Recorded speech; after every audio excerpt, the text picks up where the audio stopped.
Baik, selamat pagi, siang, sore. Berjumpa lagi dengan saya Muhammad Jafar dalam mata kuliah Analisis Real 1 ya, Universitas Negeri Surabaya. Kali ini kita ingin membahas mengenai nilai mutlak. Apa itu nilai mutlak suatu bilangan? Berikut definisinya. Jadi untuk kita ngobrol bilang nilai mutlak, maka harus ada bilangan dulu ya. Diberikan bilangan A anggota R ya, atau A ini adalah bilangan real. Nilai mutlak dari A simbolnya seperti ini ya, A diapit oleh ruas garis tegak, itu didefinisikan sebagai, nah ini, nilai mutlak A akan bernilai A kalau A-nya lebih besar dari 0. Dan dia akan bernilai 0 kalau si A-nya sama dengan 0. Dan nilai mutlak A ini akan bernilai negatif A kalau si A-nya kurang dari 0. Kita langsung ke contoh agar lebih paham ya. Nah, perhatikan nilai mutlak dari 5 itu sama dengan berapa? Ya kita lihat dulu, 5 itu lebih dari 0 kan? Berarti dia memenuhi kondisi yang pertama. Berarti nilai mutlak dari 5 adalah 5 sendiri. Oke. Sedangkan nilai mutlak dari negatif 8, karena negatif 8 kurang dari 0, maka memenuhi kondisi ketiga. Jadi nilai mutlak dari negatif 8 adalah negatif dari negatif 8, yaitu sama dengan 8. Terus, kalau nilai mutlak dari 0, ya jelas 0. Ini kondisi kedua. Oke. Nah, definisi ini itu dapat kita persingkat menjadi dua kondisi aja, ya. Kenapa? Karena kalau kita lihat kondisi kedua, kalau A-nya sama dengan 0, nilai mutlak dari A kan 0 sendiri. Berarti ini bisa kita masukkan ke kondisi yang pertama, kita gabung di kondisi pertama. Jadi, dapat diringkas menjadi nilai mutlak A akan sama dengan A kalau A-nya lebih dari atau sama dengan 0, dan dia akan bernilai negatif A kalau A-nya kurang dari 0. Gitu ya. Nah, kalau kita lihat dari definisi dan contoh-contoh ini, dapat kita simpulkan bahwa nilai mutlak dari A itu nilainya selalu lebih besar atau sama dengan 0, jadi non-negatif, tidak mungkin negatif ya.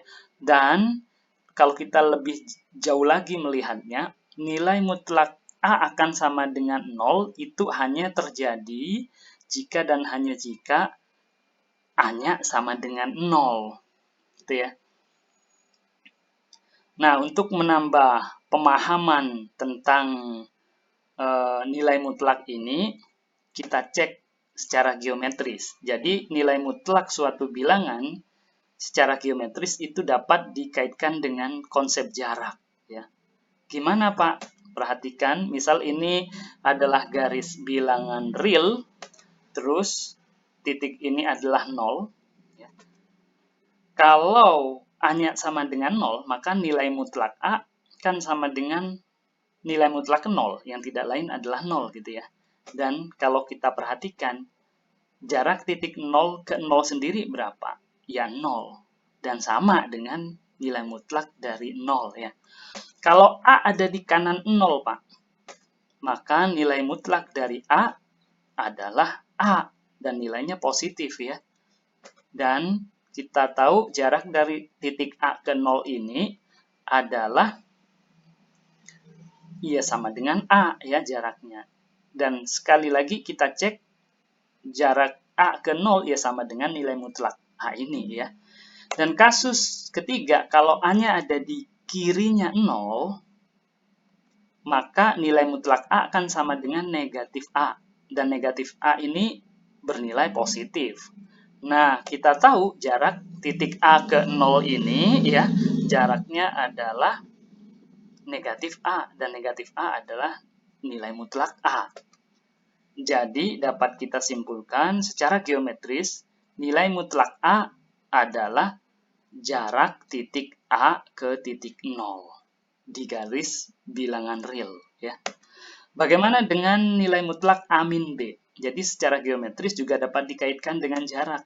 Kalau kita punya dua bilangan A dan B, dua bilangan real ya, maka apa yang terjadi antara keduanya itu bisa jadi A-nya kurang dari B ya, bisa jadi B-nya yang kurang dari A atau A lebih besar dari B, bisa jadi berimpit yaitu A sama dengan B. Nah, kalau A sama dengan B ya, maka nilai mutlak dari A min B kan sama dengan 0. Ya, A min B kan 0, jadi nilai mutlaknya sama dengan 0. Dan kita tahu jarak titik A ke titik B itu adalah 0. Pak, kalau B-nya yang kurang dari A, oke, maka nilai mutlak dari A min B, kita cek A min B kan nilainya positif ya, karena lebih besar A ketimbang B. Jadi nilai mutlak A min B ini itu sama dengan A min B, dan dia bernilai positif. Dan kita cek jarak titik A ke B adalah A min B dong ya. Dan itu tidak lain adalah nilai mutlak dari A min B. Nah, kalau kondisi sebaliknya, A-nya yang kurang dari B, maka nilai mutlak A min B, karena A min B bernilai negatif, jadi nilai mutlak A min B sama dengan negatif dari A min B dong ya. Atau B min A. Dan itu nilainya positif. Dan kita tahu jarak titik A ke B sendiri itu adalah negatif A min B kan, dan tidak lain sama dengan nilai mutlak ini. Jadi secara geometris dapat kita simpulkan bahwa nilai mutlak A min B itu adalah jarak titik A ke titik B. Itu ya. Nah, sekarang kita masuk ke sifat-sifat nilai mutlak. Teorema 1 ya, diberikan A dan B anggota R. Maka berlaku nilai mutlak dari perkalian A dan B itu ternyata sama nilainya dengan perkalian nilai mutlak A dan nilai mutlak B. Oke. Jadi sebagai contoh, nilai mutlak 3 kali min 2 berapa? Ya sama dengan nilai mutlak negatif 6, Pak. Tidak lain 6 sendiri. Ternyata nilainya nanti akan sama dengan kalau kita mutlakkan satu persatu. Nilai mutlak dari 3 dikali nilai mutlak dari negatif 2. Nilai mutlak dari 3, 3. Nilai mutlak dari negatif 2, 2. 3 kali 2, 6. Sama ternyata ya keduanya. Sifat kedua, nilai mutlak dari A kalau kita kuadratkan ternyata sama dengan A kuadrat. Ini artinya nilai mutlaknya bisa hilang dong kalau dikuadratkan gitu ya. Biasanya dulu kalau di SMA kalian mengerjakan pertaksamaan seperti ini misal. Ya. Nah, biasanya diapain? Atau mungkin ada gini juga. Nah, kalau gini dulu di SMA diapain ya biasanya? Agar nilai mutlaknya hilang, yaitu dikuadratkan kedua ruas ya. Jadi hasilnya 2x plus 1 kuadrat kurang dari 2x kuadrat. Dan nilai mutlaknya hilang, sehingga bisa diproses lebih mudah. Nah, dulu kenapa kok bisa hilang, Pak? Alasannya yaitu teorema 1 poin B ini. Gitu ya. Kemudian, sifat yang C, yang umum biasanya kita pakai untuk menyelesaikan pertidaksamaan nilai mutlak adalah yang C ini. Jadi, jika C lebih besar dari 0, ya, lebih besar dari 0, ini tidak ada sama dengannya, ya. Jika C lebih besar sama dengan 0, maka nilai mutlak A kurang dari C jika dan hanya jika negatif C kurang dari A kurang dari negatif C. Ini biasanya di SMA kalian gunakan untuk mengerjakan pertidaksamaan misal seperti ini. Nah, biasanya diapain? Maka step selanjutnya adalah, oh ini diapit oleh negatif 4 di sebelah kirinya dan di sebelah kanannya adalah 4. Cuman kita waktu itu tidak bertanya, kok bisa seperti ini gitu ya. Langkah ini pun kok bisa seperti ini. Nah, alasannya adalah ini ya. Kemudian yang D, ternyata A itu nilainya selalu kurang dari nilai mutlaknya dan selalu lebih dari atau sama dengan negatif nilai mutlaknya ya. Karena ini teorema, jadi alangkah bagusnya kalau kita buktikan terlebih dahulu ya. Oke, bukti. Kita buktikan yang A dulu ya. Yaitu kita ingin membuktikan nilai mutlak dari perkalian AB itu sama dengan perkalian nilai mutlak A dan nilai mutlak B.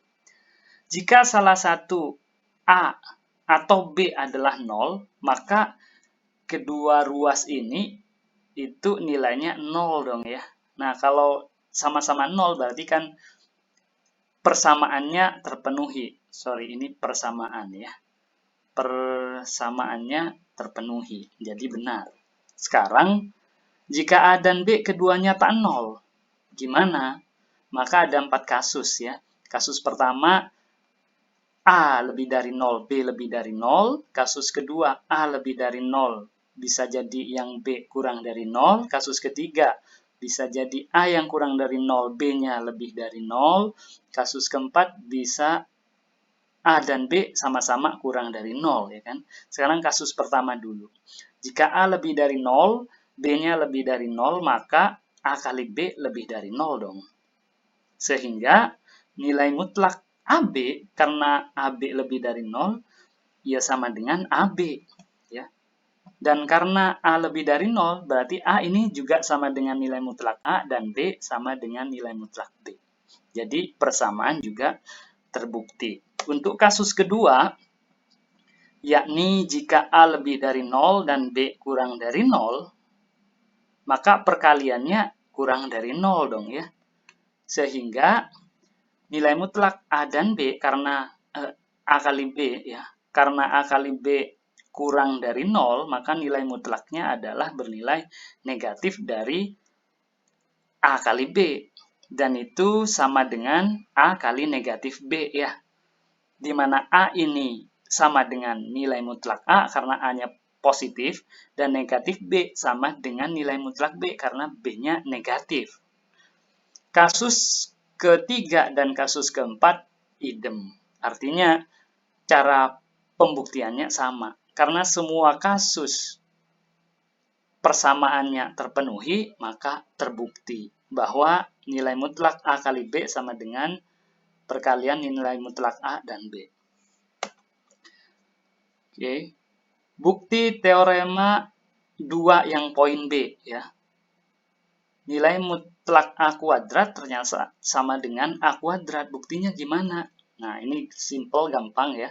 Karena A kuadrat lebih dari atau sama dengan 0, maka A kuadrat sama dong dengan nilai mutlak A kuadrat. Karena A kuadrat kan lebih dari atau sama dengan 0. Terus, A kuadrat itu tidak lain adalah A kali A ya. Kemudian pakai poin yang A tadi, nilai mutlak A kali A bisa dipecah menjadi nilai mutlak A kali nilai mutlak A. Kemudian ini tidak lain adalah nilai mutlak A kuadrat, selesai terbukti ya. Oke. Yang C Pak, pembuktiannya gimana? Nah, yang C ini ada dua alur ya, bukan dua alur, tapi ada dua arah yang harus kita buktikan karena pernyataannya berupa diimplikasi ya, jika dan hanya jika, bolak-balik. Jadi yang kita buktikan pertama, jika nilai mutlak A kurang dari C, maka nilai negatif C kurang dari atau sama dengan A kurang dari atau sama dengan C. Ini yang mau kita buktikan ke arah kanan dulu. Nanti selanjutnya kita buktikan juga yang ke arah kiri. Oke, buktinya gimana? Jika nilai mutlak A kurang dari atau sama dengan C, itu yang diketahui ya. Yang mau kita buktikan adalah ruas kanannya. Maka berdasarkan definisi nilai mutlak A kan nilainya kalau nggak A, ya negatif A gitu ya. Berarti A-nya pun kurang dari C, negatif A-nya pun kurang dari atau sama dengan C. Ya. Dan ini juga kalau kita kalikan kedua ruas dengan negatif, itu kita peroleh ini ya. Dan kalau kita gabung pernyataan ini, A kurang dari sama dengan C, tapi A juga lebih dari atau sama dengan negatif E. Artinya A kurang dari sama dengan C dan lebih dari atau sama dengan negatif C. Terbukti. Bagaimana yang ke arah kiri? Nah, ke arah kiri itu ini yang diketahui terlebih dahulu. Ya. Yang mau dibuktikan yang sini. Oke. Jadi kita mulai. Jika negatif C kurang dari atau sama dengan A kurang dari atau sama dengan C, itu artinya si A-nya kurang dari C, atau sama dengan C ya, sorry. Si A-nya lebih dari atau sama dengan negatif C. Nah, kalau ini kita kalikan negatif, kedua ruas dapatlah ini. Oke. Jadi A kurang dari atau sama dengan C, negatif A kurang dari atau sama dengan C. Nah, A dan negatif A ini kan kemungkinan dari definisi nilai mutlak ya. Definisi dari nilai mutlak. Jadi, ini dapat kita simpulkan bahwa nilai mutlak A ya kurang dari C. Karena A-nya kurang dari atau sama dengan C, dan negatif A-nya pun juga kurang dari atau sama dengan C. Oke, untuk bukti yang D, itu bisa kita peroleh langsung pakai poin yang C ini ya. Dengan mengganti si C-nya sama dengan nilai mutlak A. Sudah selesai, terbukti.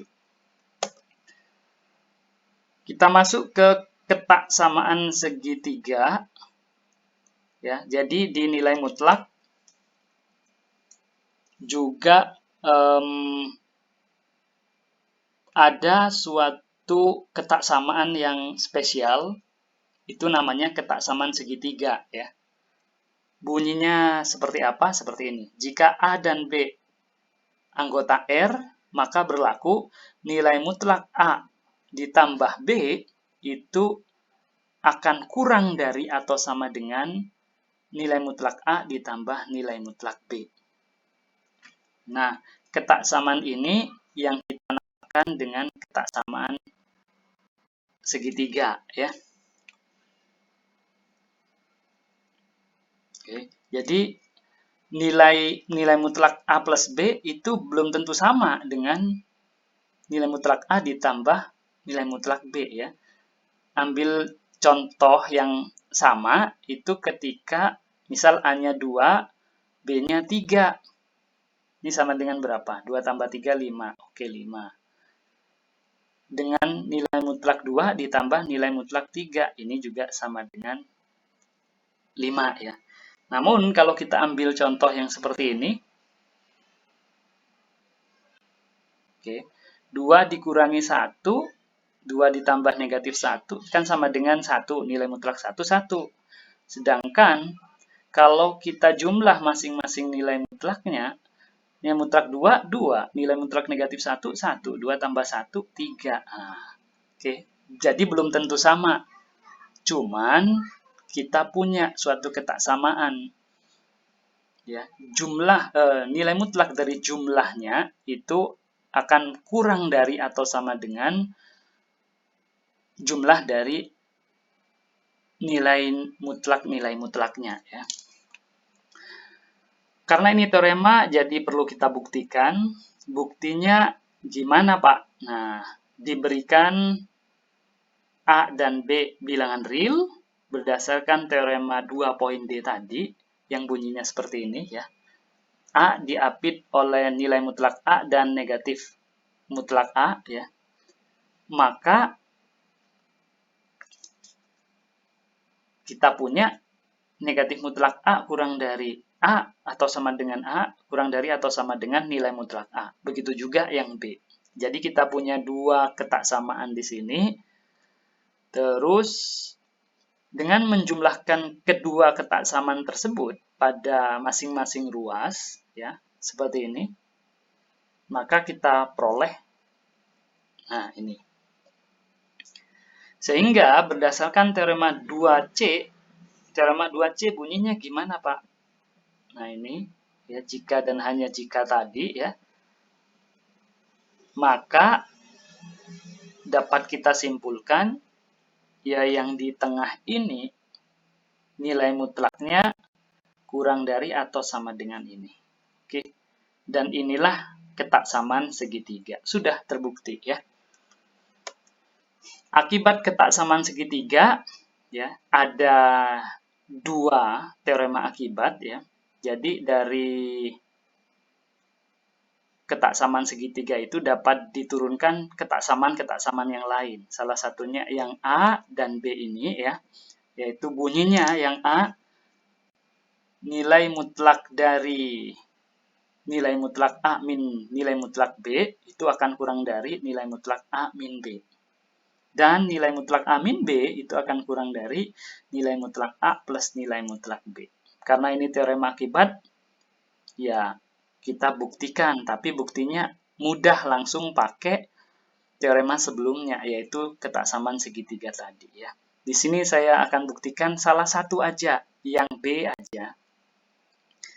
Kita lihat nilai mutlak A min B, buktinya ya, itu kan sama dengan nilai mutlak A ditambah negatif B, ya.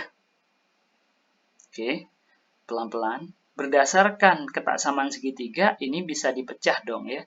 Jadi ini akan kurang dari nilai mutlak A ditambah nilai mutlak min B.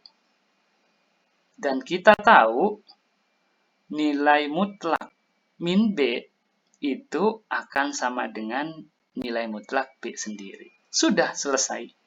Jadi kita punya nilai mutlak A min B kurang dari atau sama dengan nilai mutlak A ditambah nilai mutlak B. Yang A buktinya diserahkan pada pembaca, karena gampang ya. Oke, teorema akibat selanjutnya, ini wujud dari ketaksamaan segitiga yang diperumum. Kalau ketaksamaan segitiga tadi hanya melibatkan dua bilangan real, di sini kita perumum ya, menjadi N. Oke, jadi sebanyak N bilangan real. Ternyata juga berlaku ya.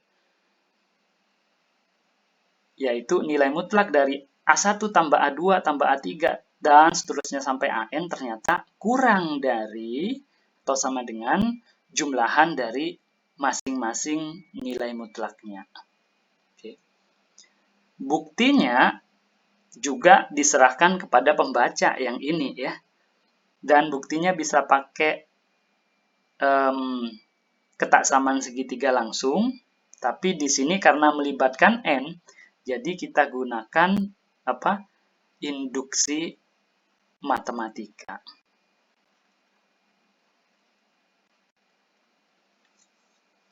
Oke, induksi matematika. Jadi buktikan benar untuk N sama dengan yang terkecil, yaitu 1 dan 2. Kemudian asumsikan benar untuk N sama dengan K, dan buktikan benar untuk N sama dengan K plus 1. Seperti itu ya. Nah, sekarang contoh aplikasi nilai mutlak. Jadi aplikasi nilai mutlak ini itu dapat digunakan dalam menyelesaikan masalah-masalah berikut ya, yaitu menyederhanakan suatu himpunan ya, atau menyelesaikan suatu ketaksamaan ya. Nah, di sini saya ambil satu contoh aja ya, tentukanlah himpunan A yang terdiri dari semua bilangan X sehingga nilai mutlak 2X plus 3 kurang dari 7. Nah, 2X plus 3 kurang dari 7. Nah, di sini kalian diminta untuk menyelesaikan pertaksamaan ini sebenarnya ya. Cuman bedanya dengan waktu di SMA dulu, kalau dulu hanya mementingkan hasil akhir, kalau di sini ada prosesnya ya. Dan alasan-alasan setiap langkahnya. Oke. Yang pertama, kalau ada gini diapain? Oke. Menggunakan teorema tadi ya, 2 poin C, maka didapatlah ini. Ya kan? Oke. Selanjutnya, jumlahkan masing-masing ruas dengan negatif 3 setiap ruas. Berarti ini menjadi negatif 3, negatif 7. Ditambah negatif 3 menjadi negatif 11. Ini menjadi 2X, yang sana menjadi 4 ya. Kemudian setelah itu kalikan ketiga ruas dengan setengah ya.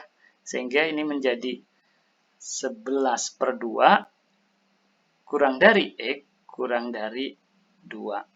Jadi himpunan A-nya adalah X. Anggota R sedemikian hingga X kurang dari 2 dan lebih dari negatif 11/2. Oke. Jadi yang dipentingkan di sini langkahnya harus logis dan sistematis dan alasannya harus juga terstruktur ya. Udah pernah kita bahas sebelumnya. Oke. Untuk materi nilai mutlak sampai di sini ya. Kita akhiri. Semoga ilmunya barokah. Terima kasih.